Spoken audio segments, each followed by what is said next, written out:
প্রচণ্ড যুদ্ধের পর বিদ্রোহীদের পরাস্ত করে ঘোড়ায় চেপে ফরিস এর শিবিরে ফিরে আসছেন রাজা ডানকানের দুই সেনাপতি ম্যাকবেথ এবং ব্যাঙ্কো। খুবই শান্তিপ্রিয় এবং প্রজাবৎসল ছিলেন স্কটল্যান্ডের রাজা ডানকান। রাজার অধীনস্থ সামন্তরা সেই সময় রাজার কাছ থেকে থেন খেতাব পেতেন।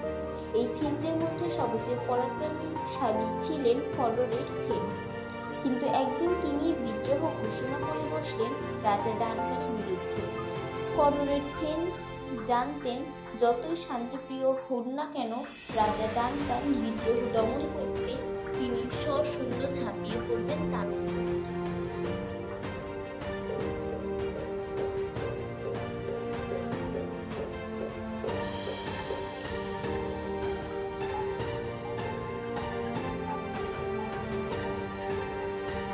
রাজার সাথে লড়াইয়ে পেরে উঠবেন না তিনি, কারণ রাজার সামন্তদের অধিকাংশই নামী যোদ্ধা। তিনি স্থির করলেন বিদেশি শক্তির সাহায্য নেবেন। স্কটল্যান্ড আক্রমণ করার জন্য তিনি আহ্বান করলেন নরওয়ের রাজা সোয়ানো ও ভাড়াটে আইরিশ যোদ্ধা ম্যাকডোনাল্ডকে। সে আমলে নরওয়ের রাজারা ছিল যুদ্ধবাজ। তারা জাহাজে করে অন্য দেশে গিয়ে লুটপাট করত। এ কারণেই পরবর্তীকালের ঐতিহাসিকেরা তাদের জলদস্যু বলে বর্ণনা করতেন। কডর এর থেনের ডাক পাবার সাথে সাথেই জাহাজ বোঝাই সৈন্য নিয়ে স্কটল্যান্ড হাজির হলেন নরওয়ের রাজা সোয়েনো। অপরদিকে ভাড়াটে যোদ্ধা ম্যাকডোনাল্ড তার সৈন্যবাহিনী সহ আয়ারল্যান্ডের দিক দিয়ে স্কটল্যান্ডের মূল ভূখণ্ডে ঢুকে পড়ল। ওই বিদেশিদের সাথে হাত মিলিয়ে কডর এর থেন এগিয়ে চলেছেন রাজা ডানকানের ফৌজি ঘাঁটিগুলো দখল করতে। বিদ্রোহের খবর আগেই পেয়েছিলেন রাজা ডানকান। বিদেশিদের মদতে বিশাল সেনাবাহিনী নিয়ে কডরের থেন স্কটল্যান্ড হানা দিয়েছে শুনে তিনি ডেকে পাঠালেন তার সেনাপতি ও সামন্তদের।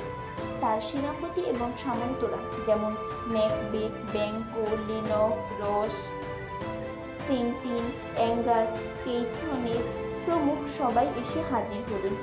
এদের মধ্যে ছিলেন ম্যাকবেথ, যিনি গ্লামিশ এর থেন এবং সম্পর্কে রাজার জ্ঞাতি ভাই। তাদের উভয়ের শরীরে বইছে একই বংশের রক্তধারা। রাজা ডানকান আদেশ দিলেন যে কোনোভাবেই হোক বিদ্রোহ দমন করে হানাদার বিদেশিদের ধ্বংস করে ফেলতে হবে। রাজা দেশের সেনানী ও সামন্তরা সবাই রওনা দিলেন যুদ্ধে। নিজস্ব বাহিনী নিয়ে তাদের আগে আগে চললেন রাজা বড় ছেলে ম্যালকম। কিন্তু ম্যালকম বেকায়দায় গেলেন ভাড়াটে যোদ্ধা ম্যাকডোনাল্ড ও তার সেনাদের সাথে লড়তে গিয়ে। তাকে বন্দী করার জন্য ম্যাকডোনাল্ডের নির্দেশে তার সৈন্যরা চারদিক দিয়ে ঘিরে ফেলল তাকে। যুদ্ধ করতে করতে ম্যালকমের উপর নজর রেখেছিলেন ম্যাকবেথ। তাকে বাঁচাতে তিনি তার নিজস্ব বাহিনী নিয়ে ঝাঁপিয়ে পড়লেন শত্রুদের ওপর। শত্রুদের ধ্বংস করে তিনি ফিরিয়ে নিয়ে এলেন বড় রাজপুত্রকে। ম্যালকমকে অন্যদের জিম্মায় রেখে পুনরায় শত্রু নিধনে এগিয়ে গেলেন ম্যাকবেথ। বাঁধ ভাঙা বন্যার মতো বিশাল সৈন্যবাহিনী নিয়ে এগিয়ে আসছে ম্যাকডোনাল্ড। কেউ আটকাতে পারছে না তাকে। এই অবস্থা দেখে সাহসী সেনানী আর একদল নির্ভীক সৈনিক নিয়ে ম্যাকবেথ সাহসে ভর করে এগিয়ে গেলেন। ঝাঁপিয়ে পড়লেন শত্রু সেনার উপর। ঘোড়ার পিঠে থাকা অবস্থায় তলোয়ার নিয়ে বহুক্ষণ ম্যাকডোনাল্ডের সাথে লড়লেন ম্যাকবেথ। একসময় তার তলোয়ারের আঘাতে ম্যাকডোনাল্ডের হাত থেকে খসে পড়ল তলোয়ার। সাথে সাথে ঘোড়া থেকে নেমে এসে ম্যাকবেথ তার তলোয়ার সরাসরি ঢুকিয়ে দিলেন ম্যাকডোনাল্ডের হৃৎপিণ্ডে। শেষে এক কোপে ম্যাকডোনাল্ডের শিরস্ত্রাণ সহ মাথাটা কেটে নিয়ে একজন সৈনিককে দিয়ে বললেন, যাও, এটা নিয়ে আমাদের দুর্গের মাথায় টাঙিয়ে দাও, তারপর রাজাকে খবর দিও। মুখোমুখি লড়াইয়ে ম্যাকডোনাল্ডকে মেরে ফেলার পর ম্যাকবেথ তার নিজস্ব বাহিনী নিয়ে এগিয়ে গেলেন নরওয়ের রাজ সোয়ানোর সাথে লড়াই করতে। কিন্তু হানাদার বাহিনী মোটেও দাঁড়াতে পারল না ম্যাকবেথের নিজস্ব বাহিনীর আক্রমণের সামনে। ইচ্ছে করলেই তিনি নরওয়ের রাজাকে বন্দী বা হত্যা করতে পারতেন, কিন্তু তিনি তা করলেন না। জরিমানা স্বরূপ 1000 বোঝাই টাকা আদায় করে দলবল সহ স্কটল্যান্ড সীমান্ত থেকে তাদের তাড়িয়ে দিলেন। অমাত্যদের সাথে ফরিস এর শিবিরে অপেক্ষা করছিলেন রাজা ডানকান। তিনি খুব খুশি হলেন যখন শুনলেন বিদ্রোহ দমন করে হানাদারদের তাড়িয়ে দেওয়া হয়েছে দেশের সীমানা থেকে। শিবিরে উপস্থিত সবার সামনে কররের থেনকে প্রাণদণ্ড দিলেন রাজা ডানকান। সেই সাথে ঘোষণা করলেন আজ থেকে ম্যাকবেথই কররের থেন। যুদ্ধ শেষ হবার পর ঘোড়ায় চেপে ম্যাকবেথ আর ব্যাঙ্কো রওনা দিলেন ফরেস্টের শিবিরের দিকে। তারা কেউই লক্ষ্য করেননি যে ঘন কালো মেঘে ঢাকা পড়েছে সারা আকাশে। অল্প কিছু দূর যাবার পরই প্রচন্ড ঝড় বৃষ্টি শুরু হলো। মাঝে মাঝে বিদ্যুতের আলোয় উজ্জ্বল হয়ে উঠছে চারিদিক। বাজ পড়ার শব্দে কেঁপে উঠছে পায়ের নিচের মাটি। যুদ্ধ জয়ের আনন্দে মগ্ন থাকলেও প্রকৃতির এই অপরূপ সৌন্দর্যে প্রাণ ভরে উপভোগ করতে লাগলেন ম্যাকবেথ। যেতে যেতে এমন একটা জায়গায় এসে পড়লেন তারা, যার একদিকে ঠেলা খোলা, অন্যদিকে পাহাড় ঘেরা জেলা। সেই জলা থেকে কুণ্ডলি পাকিয়ে উঠছে কুয়াশার মতো ঘন ধোঁয়া। সেদিকে তাকিয়ে মানুষের মতো দেখতে তিনটি অদ্ভুত প্রাণীর দেখা পেয়ে ঘোড়া থেকে নেমে এলেন তারা। তাদের গড়ন মেয়েদের মতো হলেও প্রত্যেকের মুখেই দাড়ি। তাদের হাড় বের করা শীর্ণ মুখ আর কোটরে বসা চোখ দেখে মনে হয় না তারা পৃথিবীর প্রাণী। তারা সত্যিই পৃথিবীর প্রাণী নয়, আসলে তারা জলার ডাইনি। দৈববাণী শুনবার নামে মানুষকে কুবুদ্ধি দিয়ে তার সর্বনাশ করাই এদের উদ্দেশ্য। আপন মনে ঘুরে ঘুরে নাচছিল ওই তিন ডাইনি। ছড়ার ধরনে হেয়ালির মতো অদ্ভুত কথাবার্তা বলছিল তাদের নিজেদের মধ্যে। কথাগুলো এইরকম। একজন বলল, মন জলের এই বিজন রাতে আবার কবে মিলব মোরা একসাথে। দ্বিতীয়জন বলল, তাণ্ডবের পালা শেষ হলে হারা জেতা মিটে গেলে। এমন সময় দূর থেকে ভেসে এলো বিজয়ী ম্যাকবেথ বাহিনীর ভারী আর দামামার আওয়াজ। সেই শুনে চেঁচিয়ে উঠে বলল তিন ডাইনি, বাজে এই সেনীদের দামামা তুর্য, উঠেছে আজ ম্যাকবেথের সূর্য। দূর থেকে ওইসব কথা বলেও তা স্পষ্ট শুনতে পেলেন ম্যাকবেথ আর ব্যাঙ্কো। সাহসে ভর করে দূর থেকে ঘোড়া ছুটিয়ে তাদের সামনে এসে দাঁড়ালেন ব্যাঙ্কো। জিজ্ঞাসা করলেন, কে তোমরা? মেয়েদের মতো দেখতে হলেও তোমাদের তিনজনের মুখেই দাড়ি, তাই মেয়ে মানুষ বলে মেনে নিতে পারছি না তোমাদের। এবার ব্যাঙ্কোর পেছন থেকে ম্যাকবেথও এসে দাঁড়ালেন তাদের সামনে। জিজ্ঞেস করলেন, তোমরা যদি কথা বলতে পারো তাহলে নিজেদের পরিচয় দাও। প্রথম ডাইনি বলল, গ্লামিশের থেন ম্যাকবেথ, তুমি আমাদের অভিনন্দন গ্রহণ করো। দ্বিতীয় ডাইনি বলল, হে কররের থেন ম্যাকবেথ, তুমি আমাদের অভিনন্দন গ্রহণ করো। এবার তৃতীয় ডাইনি বলল, হে স্কটল্যান্ডের ভাবী রাজা ম্যাকবেথ, আমাদের অভিনন্দন গ্রহণ করো তুমি। ডাইনিদের ভবিষ্যৎবাণী শুনে ধাঁধার মাঝে পড়ে গেলেন ম্যাকবেথ। তিনি অবশ্যই গ্লামিশের থেন, কিন্তু করর এর যেন বেঁচে থাকতে কিভাবে তার খিতাবটা পাবেন তিনি, ব্যাপারটা বুঝে উঠতে পারলেন না। ওদিকে আবার তৃতীয় ডাইনি তাকে স্কটল্যান্ডের ভাবী রাজা বলে অভিনন্দন জানিয়েছে। তিনি কিছুতেই ভেবে পেলেন না রাজা ও তার দুই ছেলে বেঁচে থাকতে কি করে তা সম্ভব। এগিয়ে এসে ব্যাঙ্কো বললেন, আমার বন্ধু সম্পর্কে অনেক কিছুই তো বললে তোমরা, এবার আমার ব্যাপারে যদি কিছু বলার থাকে তো বলে ফেলো। তোমরা যেই হও না কেন, মনে রেখো আমি তোমাদের ভয় করি না, আর তোমাদের ভবিষ্যৎবাণীর উপর নির্ভরশীল নই আমি। তোমাদের করুণা বা ঘৃণা কিছুই আর চাই না। প্রথম ডাইনি বলল, স্বাগত ব্যাঙ্কো, বয়সে ম্যাকবেথের চেয়ে ছোট হলেও অন্য দিক দিয়ে তুমি তার চেয়ে বড়। এবার দ্বিতীয় ডাইনি বলল, ব্যাঙ্কো, তোমায় স্বাগত। ম্যাকবেথের মতো সুখী না হলেও অন্য দিক দিয়ে তুমি তার চেয়ে বেশি সুখী। শেষে মুখ খুলল তৃতীয় ডাইনি, ব্যাঙ্কো, তুমি সিংহাসনে বসবে না ঠিকই, কিন্তু তোমার বংশের অনেকেই রাজা হবে। আমি তোমাদের দুজনকেই স্বাগত জানাই। জোর গলায় চেঁচিয়ে উঠলেন ম্যাকবেথ, দাঁড়াও তুমি, কররের থেন বেঁচে থাকতে কিভাবে তার খেতাব পাবো আমি? তাছাড়া তোমরা বলেছ আমি স্কটল্যান্ডের ভাবী রাজা, তা কি করে সম্ভব? কেন শোনালে আমাদের এসব ভবিষ্যৎবাণী? তাদের প্রশ্নের কোনো জবাব না দিয়ে নিমিষের মধ্যে হাওয়ায় মিলিয়ে গেল তিন ডাইনি। ম্যাকবেথের দিকে তাকিয়ে অবাক হয়ে বলল ব্যাঙ্কো, দেখেছ কেমন অদ্ভুতভাবে ওরা মিলিয়ে গেল আমাদের সামনে থেকে? ওরা হাওয়ায় মিলিয়ে গেছে ব্যাঙ্কো, জবাব দিলেন ম্যাকবেথ। তবে আরো খানিকক্ষণ ওরা থাকলে ভালো হতো, হয়তো ওদের মুখ থেকে ভালো ভালো কথা শোনা যেত। সত্যিই কি ওরা এখানে ছিল? ম্যাকবেথকে জিজ্ঞেস করলেন ব্যাংকো। নাকি কোনো মাদক দ্রব্য খেয়ে আমাদের বোধশুদ্ধি সব লোপ পেয়ে গিয়েছিল? ম্যাকবেথ জবাব দিল, ওরা তো বলল তোমার বংশেরও কেউ কেউ রাজা হবে। ওরা এও বলেছে তুমি নিজেই রাজা হবে, বললেন ব্যাংকো। একই সঙ্গে ওরা বলল আমি নাকি কডরের থেন হব, বললেন ম্যাকবেথ। কিন্তু আমি বুঝতে পারছি না কিভাবে তা সম্ভব। ম্যাকবেথের কথা শেষ হতে না হতেই ঘোড়ায় চেপে সেখানে হাজির রাজা ডানকানের দুই আমাত্য। ঘোড়া থেকে না নেমেই তারা ম্যাকবেথকে অভিবাদন জানিয়ে বলল, বিদ্রোহ দমনে আপনার ভূমিকায় মহারাজ খুব খুশি হয়েছেন। আপনার এই অসাধারণ কৃতিত্বের পুরস্কার স্বরূপ মহারাজ আপনাকে কডরের থেন খেতাবে ভূষিত করেছেন। আমরা এসেছি আপনাকে রাজসভায় নিয়ে যাবার জন্য। আশ্চর্য হয়ে ব্যাংকো বললেন, কডরের থেন? দেখছি ওই অদ্ভুত প্রাণীগুলোর কথাই তাহলে সত্যি হলো। রাজার দুই অমাত্যকে বললেন ম্যাকবেথ, কডরের থেন তো এখনো জীবিত, তাহলে তার জীবদ্দশায় সেই খেতাব আমি পাবো কি করে?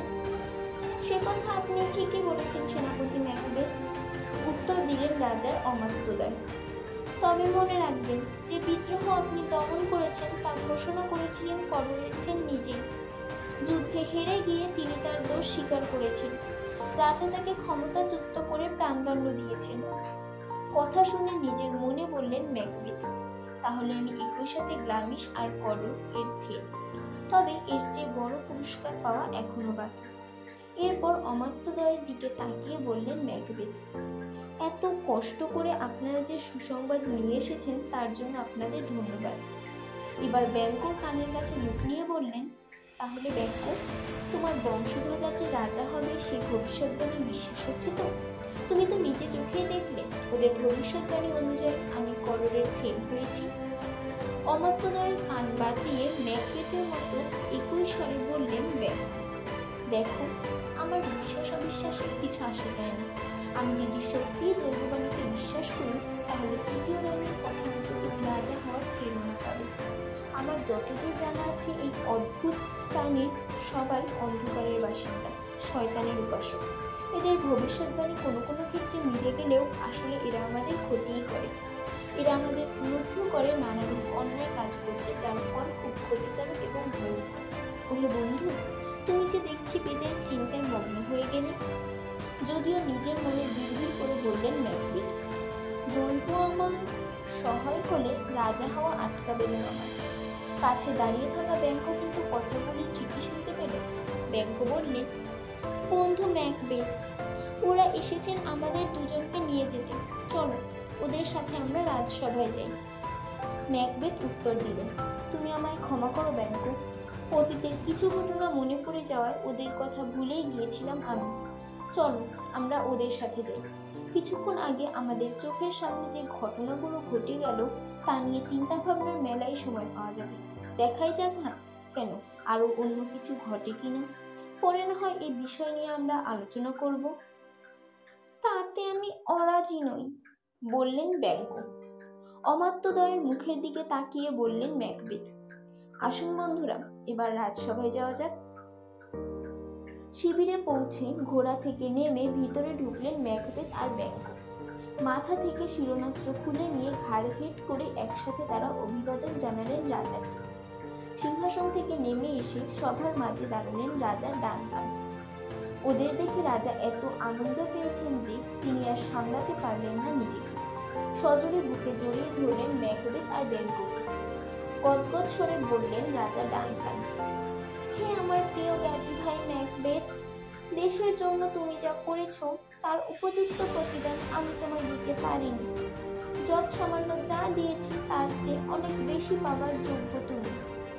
ম্যাকবেথ জবাব দিলেন, মহারাজ, কোনো কিছু পাবার আশায় এই কাজ আমি করিনি। রাজার সেবা করে যে গৌরব অর্জন করা যায় তাই আমি করেছি।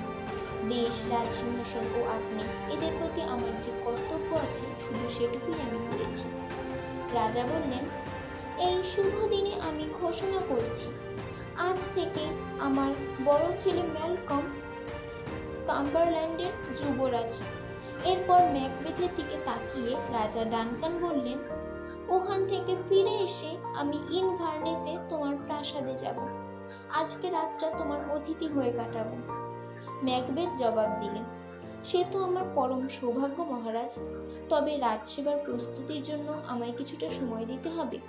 আমি আগে গিয়ে আপনার আগমন বার্তা জানাবো স্ত্রীকে, তাই অনুমতি চাইছি ইনভারনেসে যাবার। বেশ, তাই হবে, বললেন মহারাজ। ভাই ম্যাকবেথ, তোমাকে অজস্র ধন্যবাদ। রাজার অনুমতি নিয়ে শিবিরের বাইরে এলেন ম্যাকবেথ। সমগ্র পরিস্থিতিটা বিশদভাবে দেখে চাপার আগে না হয়েছে তার চোখে। এই কিছুক্ষণ আগে বড় গলায় রাজা ডানকান তার ব্যক্তিত্ব ন্যায়সঙ্গত কম্বাইনমেন্ট বিজয়ের হিসেবে ঘোষণা করেছেন। এর অর্থ ডানকানের মৃত্যুর পর সিংহাসনের উত্তরাধিকারী হবে ম্যাকবেথ। তার নিজের আর রাজা হওয়ার কোনো সম্ভাবনা নেই। তিনি স্থির করলেন রাজাকে হত্যা করবেন। কিভাবে অন্যদের মনে সন্দেহের উদ্যোগ মাধ্যমে হত্যা করা যায় তাই নিয়ে ভাবতে লাগলেন তিনি। ভাবতে ভাবতে হঠাৎ তার মনে পড়ল, আজ রাতেই তো ইনভারনেসে তার প্রাসাদে রাত কাটাবেন রাজা। এই তো সুযোগ, সময় সবার অগোচরে রাজাকে সরিয়ে দেবার। নিজের পরিকল্পনাকে বাস্তবায়িত করার উদ্দেশ্যে ম্যাকবেথ তার নিজ হাতে একটা চিঠি লিখে পাঠিয়ে দিলেন স্ত্রী লেডি ম্যাকবেথের কাছে। সেই চিঠিতে রইল রাজার আগমন বার্তা, সেই সাথে তিনি ডাইনির ভবিষ্যৎবাণীর কথা। এবার চিঠিতে সই করে ম্যাকবেথ সেটা দূত মারফত পাঠিয়ে দিলেন লেডি ম্যাকবেথকে। দ্রুতগামী ঘোড়া ছুটিয়ে দূত সেই চিঠি নিয়ে রওনা হলো ইনভারনেসের প্রাসাদের দিকে। ম্যাকবেথ তার প্রাসাদে ফিরে আসার বহুক্ষণ আগেই দূত তার চিঠিটা নিয়ে দিয়েছে লেডি ম্যাকবেথের হাতে। চিঠিটা খুঁটিয়ে পড়লেন তিনি ভেবে দেখলেন, ম্যাকবেথ রাজা হলে তিনি হবেন রাজরানী। লেডি ম্যাকবেথও খুব উচ্চবিলাসী ছিলেন। তিনি এও জানেন তার স্বামী খুব সৎ, কোনো অন্যায়ের আশ্রয় নিয়ে নিজের কার্যসিদ্ধি করতে চান না তিনি। আবারও চিঠিটা মন দিয়ে পড়লেন লেডি ম্যাকবেথ। তারপর স্বামীর উদ্দেশ্যে মনে মনে বলতে লাগলেন, হে আমার গ্লামিশ ও কদরের থেন, তুমি চাইছো সৎ পথে সিংহাসনে বসতে, কিন্তু তা সম্ভব নয়। সিংহাসনে বসতে হলে অসৎ পথেই তোমাকে তা করতে হবে। তুমি আমার সামনে এলে এমন সব ধারালো বাণী তোমাকে শোনাবো, যাতে কার্যসিদ্ধির জন্য অন্য পথের আশ্রয় নিতেও তুমি পেছপা হবে না। আমি সেটা করিয়েই ছাড়ব। যেখানে যত অশুভ অপ্রাকৃতিক শক্তি আছে, তোমরা সবাই আমাকে সাহায্য করো লক্ষ্য পূরণ করতে। আমার মন থেকে ভয় ভীতি দূর করে জাগিয়ে তোলো দুর্জয় সাহস। আমার নারী সুলভ মায়া মমতা দূর করে আমার মনকে পাথরের মতো নিষ্ঠুর করে তোলো। তোমরা যারা সবার আড়ালে দাঁড়িয়ে মানুষের ক্ষতি করে বেড়াও, তারা সবাই সাহায্য করো আমাকে। প্রার্থনার ঢঙে যখন তিনি নিজেকে এভাবে উত্তেজিত করছিলেন, সে সময় ম্যাকবেথ এলেন সেখানে। ঘাড় সামান্য নিচু করে স্বামীকে অভিবাদন জানিয়ে লেডি ম্যাকবেথ ফিসফিস করে বললেন, এই কিছুক্ষণ আগে তোমার চিঠি পেয়েছি, পড়ে মনে হলো তোমার ভবিষ্যৎ খুবই উজ্জ্বল। স্ত্রীকে জড়িয়ে চুমু খেয়ে ম্যাকবেথ বললেন, অমর্ত্যদের সাথে নিয়ে রাজা ডানকান এসে বললেন, আজ রাতে তিনি আমাদের অতিথি। ভালোই তো, বললেন লেডি ম্যাকবেথ। এখান থেকে কখন তিনি ফিরে যাবেন? ম্যাকবেথ বললেন, রাজার কথা শুনে মনে হলো আগামীকাল সকালে তিনি চলে যাবেন। স্বামীর কথা শুনে লেডি ম্যাকবেথ বললেন, আজকে রাতটা যেন শেষ না হয়। ম্যাকবেথ অবাক হয়ে জানতে চাইলেন, কি বলছো তুমি? ফিসফিস করে লেডি ম্যাকবেথ বললেন, আমি বলতে চাইছি আজ রাতটাই যেন রাজার জীবনের শেষ রাত হয়। তোমার চাউনি দেখে মনে হচ্ছে তুমি এই আশাই করছো। তুমি কি চাও না আজ রাতে রাজাকে হত্যা করে তোমার উচ্চাশা পূরণ করতে? দেখছি তোমার দ্বারা কিচ্ছু হবে না। বেশ, যা করার আমিই করব। স্ত্রীর কথায় জবাব না দিয়ে চুপচাপ রইলেন ম্যাকবেথ। লেডি ম্যাকবেথ আন্দাজ করলেন শুভ অশুভের দোলাচলে দুলছেন তার স্বামী, তাই স্বামীকে বললেন, দেখো, দুশ্চিন্তার ছায়া পড়েছে তোমার চোখে মুখে। তোমাকে দেখলে যে কেউ বুঝতে পারবে মানসিক দ্বন্দ্বে ক্ষত বিক্ষত হচ্ছে তুমি। এবার মন দিয়ে শোনো, কাজ শেষ না হওয়া পর্যন্ত সব সময় হাসি মুখে থাকবে। রাজা এলে তাকে যথাযোগ্য সম্মান জানাবে। লক্ষ্য রাখবে যেন তার আতিথ্যের কোনো ত্রুটি না হয়। তারপর যা করার তা আমিই করব। রাজা ও তার অমাত্যদের সামনে সবসময় ভালো মানুষ সেজে থাকার চেষ্টা করবে, যাতে তোমার প্রকৃত উদ্দেশ্য কেউ টের না পায়। মনে রাখবে, আজ রাতে আমরা এমন একটা কাজ করতে যাচ্ছি যা সফল হলে আমাদের বাকি জীবনের প্রতিটি মুহূর্ত আমাদের ইশারায় চলবে। ম্যাকবেথের মনে তখনও দ্বন্দ্ব চলছে। স্ত্রীর কথার জবাব না দিয়ে তিনি বললেন, পরে তোমার সাথে এ বিষয়ে কথা হবে। ম্যাকবেথের কথা শেষ হতে না হতে প্রাসাদের বাইরে শোনা গেল তূর্যনাদ। বেজে উঠল দামামা ভেরি। রাজা এসেছেন জেনে ম্যাকবেথ তার স্ত্রীকে নিয়ে ছুটে গেলেন ফটকের সামনে।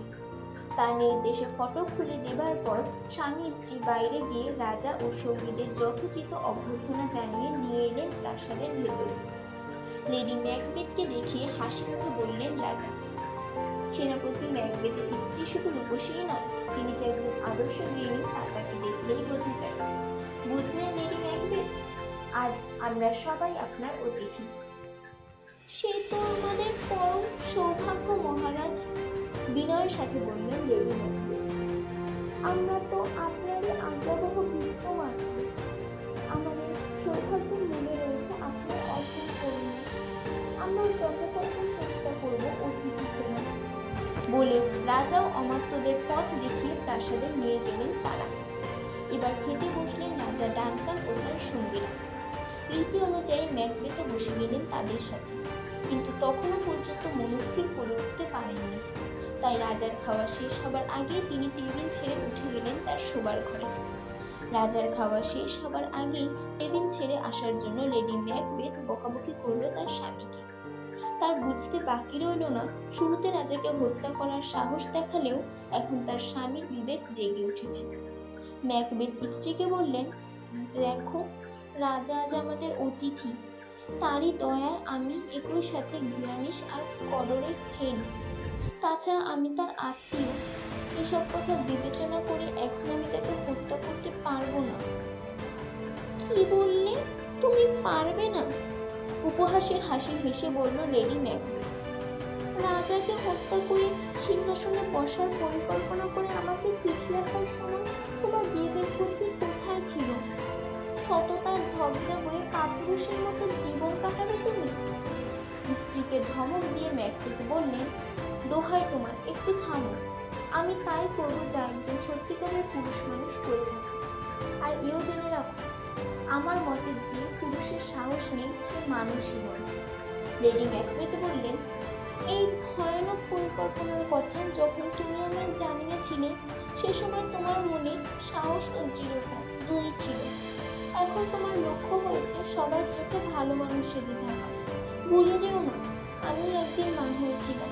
নিজের বাচ্চাকে বুকের মাঝে জড়িয়ে ধরে দুধ খাওয়াবার মধ্যে যে কি মাধুর্য, তা আমার চেয়ে বেশি আর কেউ জানে না। কিন্তু তোমার মতো শপথ নিলে সেই বাচ্চাকে নিজের হাতে হত্যা করতেও আমি পিছপা হতাম না। বেশ, না হয় তোমার কথাটা মেনে নিলাম, বললেন ম্যাকবেথ। কিন্তু ভেবেছো কি কাজটা ঠিক মতো না করতে পারলে তার পরিণতি কি হবে? লেডি ম্যাকবেথ বললেন,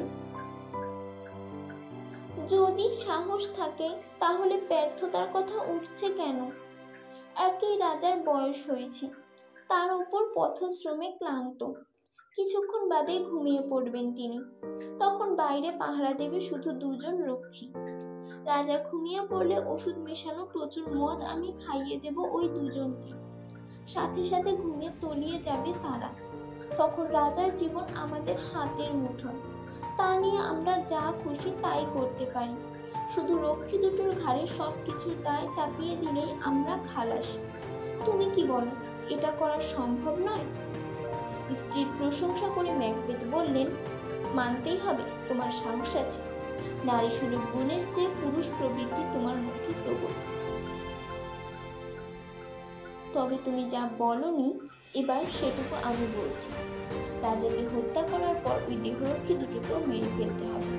তবে তার আগে ওদের হাতে মাখিয়ে দিতে হবে মৃত রাজার রক্ত। সবাই ভাববে জেগে পাহারা না দিয়ে রাজার রক্ত হাতে মেখে ঘুমোচ্ছে দেখেই আমি হত্যা করেছি তাদের। এই কথাটাই রাজার সঙ্গী সাথীদের বোঝাতে হবে। লেডি ম্যাকবেথ বললেন, আর আমরা যখন বুক চাপড়ে মরা কান্না শুরু করব, তখন সবাই আমাদের কথাটাই সত্যি বলে ধরে নেবে। ম্যাকবেথ বললেন, এবার আর কোনো ভয় নেই আমার। আমি ফিরে পেয়েছি আমার হারিয়ে যাওয়া সাহস আর আত্মবিশ্বাস। যে ভয়ানক পরিকল্পনা আমি করেছি তা সফল করার জন্য আমি পুরোপুরি তৈরি। রাজার সাথে ম্যাকবেথের প্রাসাদে আসার সময় সেনাপতি ব্যাঙ্কো তার ছেলে ফ্লিনআন্সকে নিয়ে এসেছিলেন সাথে। খাওয়া দাওয়া সেরে রাতে শুতে যাবার পর ব্যাঙ্কো তার ছেলেকে নিয়ে নিজ প্রাসাদে ফিরে যাবার আয়োজন করেছিল। তার প্রাসাদও খুব কাছেই। ব্যাঙ্কো তার ছেলেকে জিজ্ঞেস করলেন, এখন কটা বাজে? ফ্লিনআন্স উত্তর দিল, পেটাঘরের আওয়াজ শুনিনি আমি, তবে চাঁদ ডুবে গেছে। তাহলে রাত 12টা বেজেছে? আপন মনে বললেন ব্যাঙ্কো। ঠিক 12টায় চাঁদ ডুবে যায়। ফ্লিনআন্স, আমার তলোয়ারটা তোমার কাছে রাখো, সাথে একটা বাতি নিও। প্রচন্ড ঘুম পেয়েছে আমার, নিজের মনে বিড়বিড় করে বলতে লাগলেন তিনি। হাতে কাজ না থাকলে যত সব উদ্ভট চিন্তা মাথায় এসে ওঠে। ভগবান যেন ওসব থেকে আমাকে দূরে রাখেন। ও কি, কে দাঁড়িয়ে আছে ওখানে? জবাব দাও। ফ্লিনআন্স, তলোয়ারটা আমার হাতে দাও তো। ব্যাঙ্কোর প্রশ্ন শুনে মশাল হাতে এগিয়ে এলো একজন অল্প বয়সী পরিচারক। সেই মশালের আলোয় ব্যাঙ্কো দেখতে পেলেন পরিচারকের পাশে দাঁড়িয়ে আছেন স্বয়ং ম্যাকবেথ। ম্যাকবেথ বললেন, আমি তোমার বন্ধু ম্যাকবেথ দাঁড়িয়ে আছি এখানে।